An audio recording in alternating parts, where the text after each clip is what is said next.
story on why we call her Miss Cat. We call each other Miss Cat, Miss Yana, Miss Cat, Miss Chels. So it really started during our competition because at that time, I really didn't know how to address you. And I didn't want to call you ate, because in pageantry po, there is an unwritten rule that you have to give respect to those who are, paano ko ba sabihin? Parang seniority. Or, kasi, teka na. Pero because kasi, even we hadn't, met yet, I already knew of you because of your previous achievements. So, kumbaga parang, I want to respect her, and dahil kasi nauna siya, pero may ganun kasi seniority or just, honoring those who, paano ba? Sige, ate na lang. Pero Miss Kat, I think people don't really realize, because aside from your image of being elegant, beautiful, she is really funny. Promise, sobrang nakakatawa po si Miss Kat, especially on serious moments. And if ever nang gusto nyo po ng emergency contact, siya po ang ilagay nyo because among the queens, among the six, kasama po si Yana doon, si Miss Kat po ang nagre-reply ng mabilis. But on a serious note, Miss Kat, I know you prepared so much for this. You waited for over a year for this competition. And ang masasabi ko lang na you're going to claim your throne in Poland. And we're just here waiting for your victory. God bless and mabuhay ka. And also to you, happy birthday, May.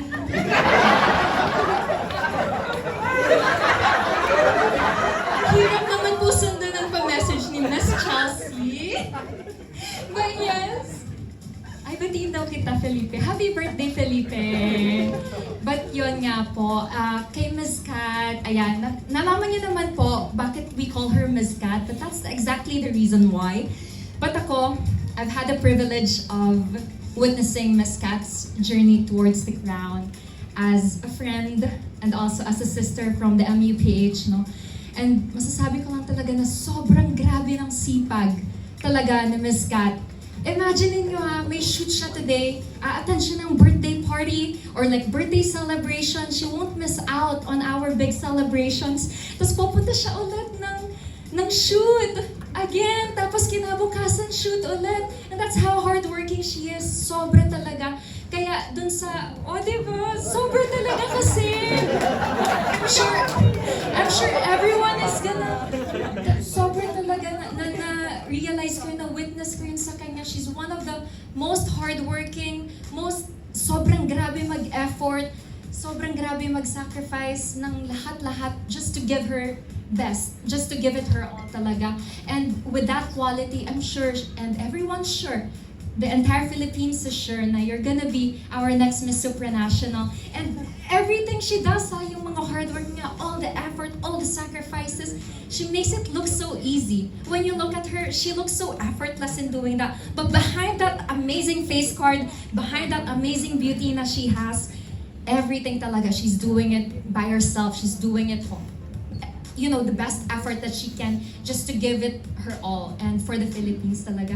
Miss Kat, we all love you and you have been such an impactful person to each and every one of us and to all of our lives. You're really inspirational. You're really aspirational. Grabe, nakakaiyak din talaga kasi na-witness ko din talaga yun. And she's one of the most genuine persons you will ever meet in this lifetime. Girl, you're gonna be Miss Supranational. We've manifested it several times already. And everyone, please give her a warm round of applause. Already. Thank you so much, co-host. Do you need a co-host? Yes. Pero yeah, later, magpipickleball pa kami. But yes, and Felipe, on your end, I feel like it's my first time hearing you speak in person and also seeing you in person. But from the looks of it, you're gonna win also. So good luck to the both of you and God bless you both. Thank you so much, Miss Yana and Miss Chelsea. Miss Yana and Miss Chelsea. So can you please join them on stage for the photo?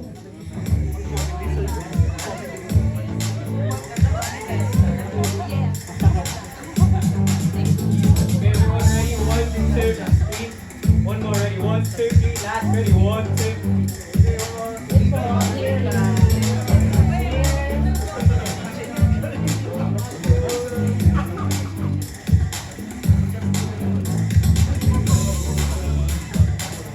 And from one sisterhood to another, we'd like to call on, of course, her Supra sister, starting off with Miss Supranational 2025 third runner-up Tara Valencia, and Miss Supranational Philippines 2027 Alison Hetland. Supranational Philippines, let's all welcome Mr. Kenneth Kabukal, or rather, Papa Kenneth. Ang hirap naman sundan ni Mama Voltaire. Ito na din Papa Dong. I think first of all, bumalik po ako sa, tumulong po ako sa Mr. Pilipinas Worldwide kasi gusto ko po talagang manalo tayo sa supranational.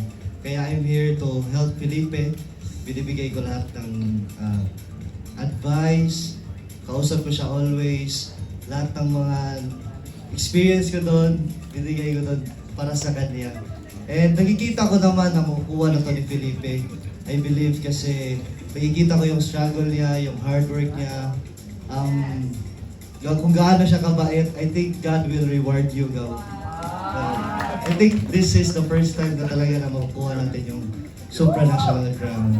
And kay Kat naman, for I think 7 years na siya nagpapalya. I think destiny na to. So, second crown for Miss Supranational Philippines. So, congratulations in advance and I'm so excited na makoronahan kayo. Thank you so much, Kenneth.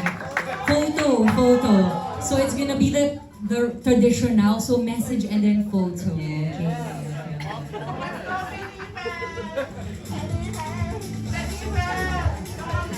Everyone ready? 1, 2, 3. One more ready. 1, 2, 3. For the media friends, and syempre, media friends. Kenneth, media friends then. Okay.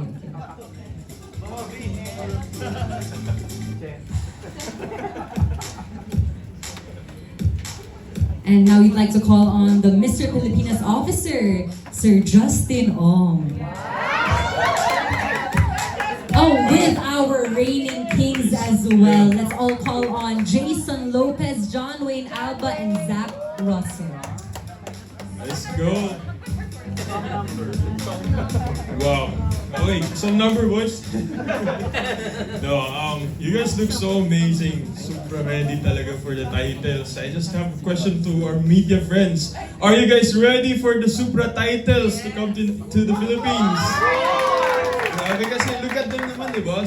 Sobrang deserving, parang reigning kings and queens na natin, no? Yeah, I was talking to Felipe like a couple of weeks ago, and then he was asking me about my experience, good and bad experience, because he wants to weigh kung ano talaga yung nangyari sa akin sa Mr. International. I give him advices, and kitang-kita ko naman sa kanya na sobrang eager siya to win. Like, this is his very first international competition, pero alam na alam mo sa kanya, sa mata niya, sa puso niya na gusto niyang manalo para sa atin lahat. So thank you so much for that, bro. Also, with Katrina, you look so amazing. Kasama tayo a few months ago. Now, you look at, I mean, I'm stunned. She's so beautiful, to be honest.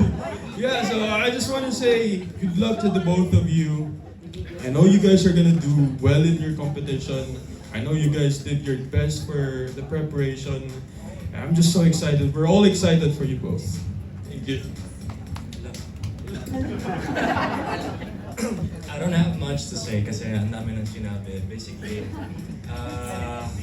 I wanna say lang na I've seen all your works, na you did a lot of training.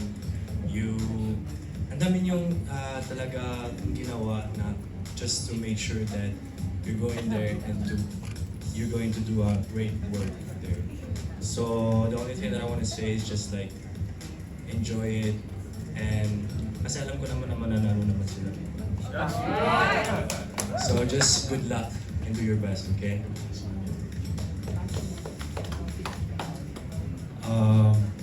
Yeah, I just want to keep it short as well.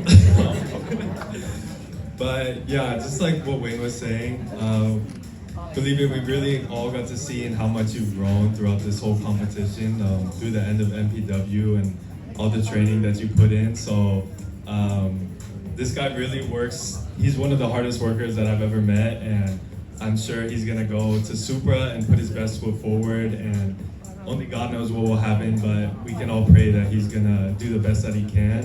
And for Kat, you look so amazing right now, and you know, I just gotten to get to know you a little bit, but everything but people said, your energy is so infectious, and you know, I'm just so excited to see what you guys put to the table, and good luck to both of you, and congratulations. Hello guys, I just want to say happy birthday Felipe! And no, me and Felipe, we joined MPW and it was our first pageant. So to see his growth, to see your growth, bro, it's been amazing. I mean, just even standing here a while ago and how you spoke to everyone here, it's been such an improvement, and I just know you have a long way to go. This isn't the end. And I just wish you guys best of luck and God bless, and bring home the crown. They will bring home the crown indeed now. Thank you so much. Of course, photo op with our, do not go yet, yes. Our kings will now take a photo with our Mr. and Miss Supranational Philippines.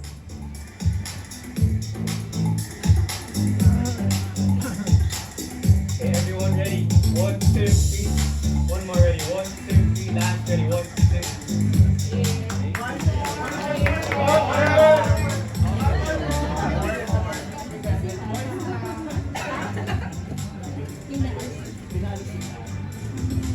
All right, thank you so much. Now, from the kings, we proceed to the queens, starting off with the friends of course, Miss Katrina Legado. Let's all call